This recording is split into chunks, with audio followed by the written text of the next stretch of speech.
Morning Show. All right, y'all, Rickey Smiley Morning Show. Hey, we got the one and only Dr. M.J. Collier in the building. Dr. Collier, we are so happy to have you this morning. If you have any medical questions, the phone lines are open. You can call now, 866-9-RICKEY. Call us now. Dr. Collier, good morning.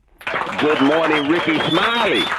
Good morning, Rocky. Special K. Gary with the T, Alfredas, and the Brat. And thank you once again, Rickey, for the opportunity to bring healthcare information to the listeners of the Rickey Smiley Morning Show. So, Rickey, we got a great topic this morning. We've all heard about the news about sports great Deion Sanders and his diagnosis of bladder cancer. So I've had many questions about it, a lot of calls, and I thought I'd share some information with the listeners of the Rickey Smiley Morning Show.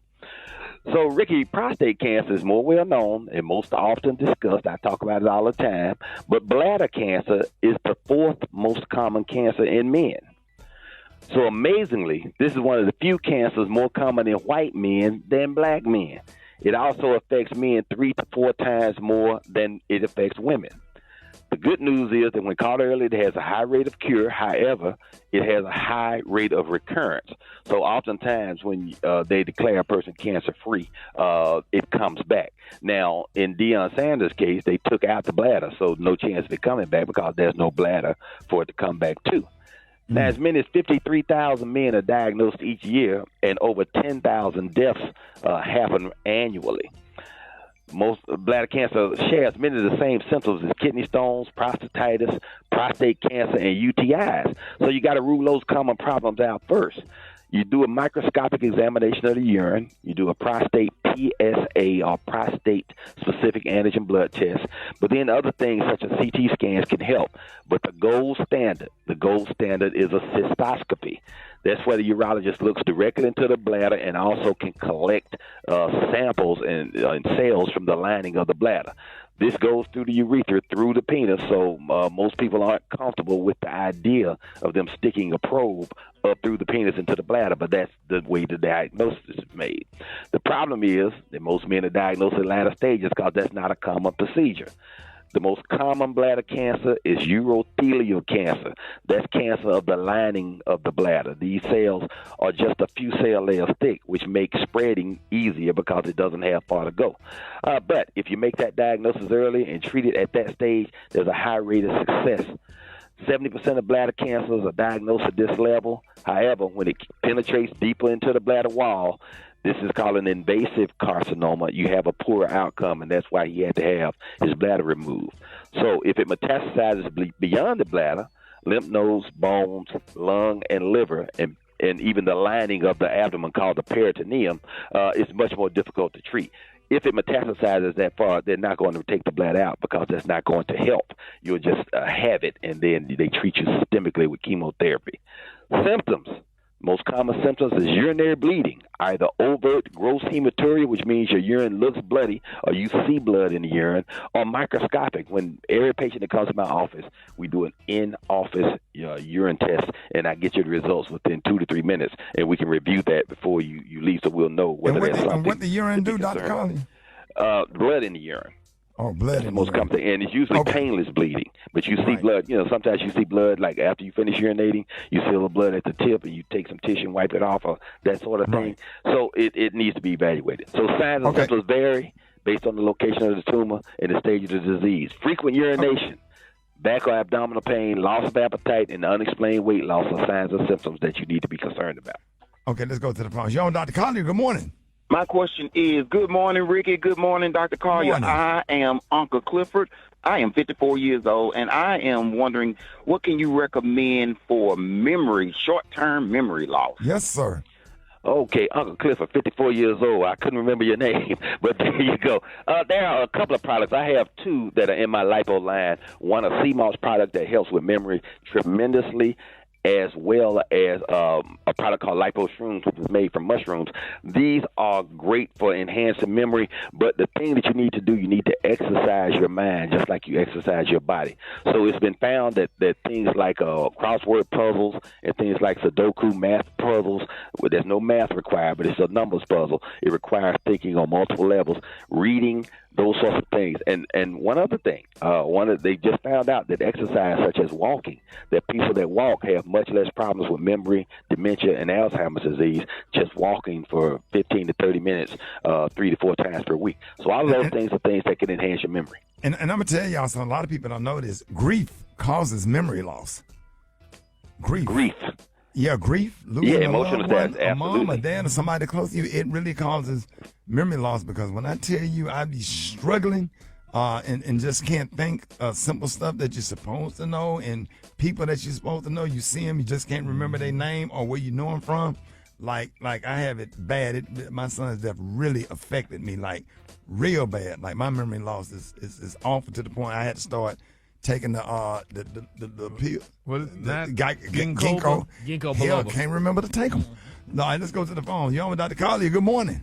Yes, my question for the doctor is, if two persons who are undetectable, can one give the other a transplant? That's usually having a HIV status, if that's what you're referring to, takes you off the transplant list.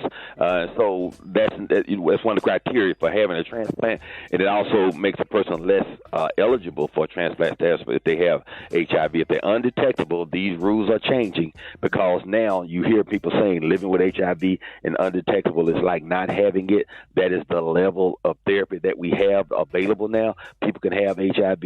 You can drive those cells down to undetectable virus levels, and then the person can't give it to anybody. They still have HIV status. And the problem is that a lot of the treatments that you use in a person that's HIV positive lower the immune system function, and that may make you more susceptible. So that would be under normal circumstances, that would be an exclusion criteria, means you wouldn't be eligible. But again, those things change. These usually go before a committee, and a group of doctors determine whether that case is okay to be outside of the norm.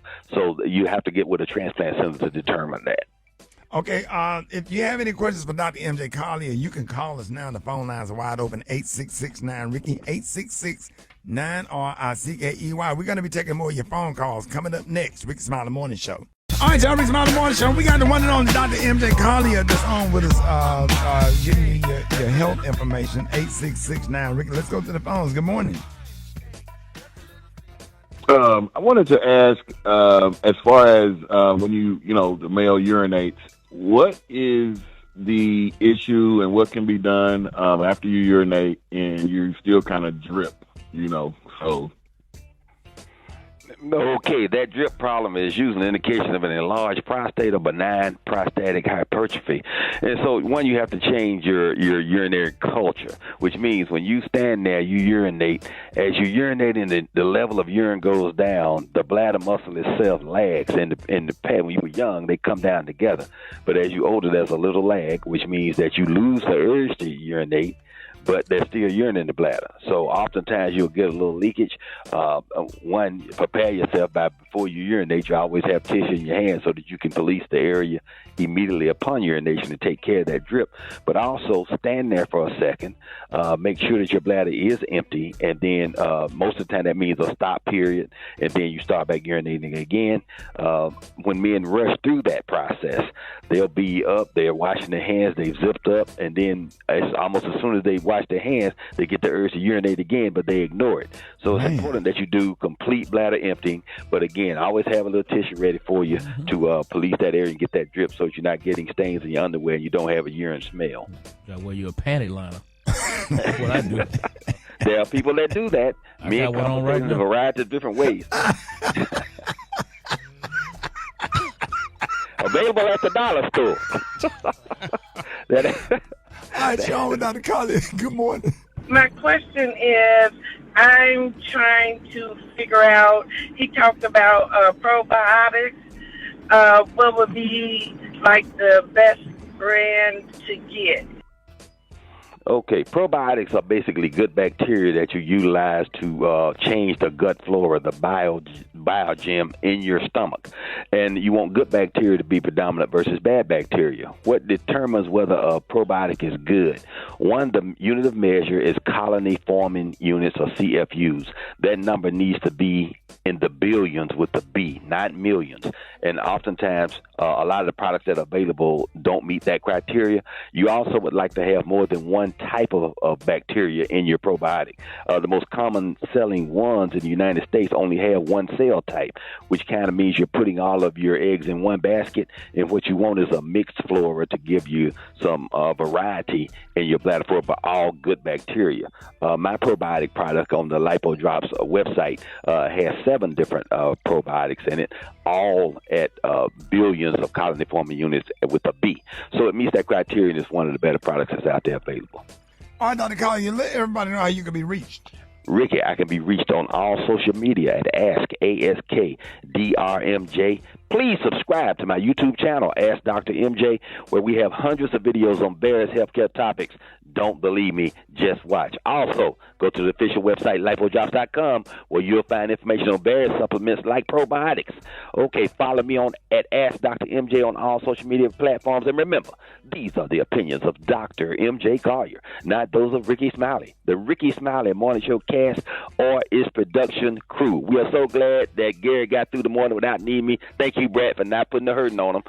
Hey, don't you dare go away. You're listening to Dr. MJ on the Rickey Smiley Morning Show.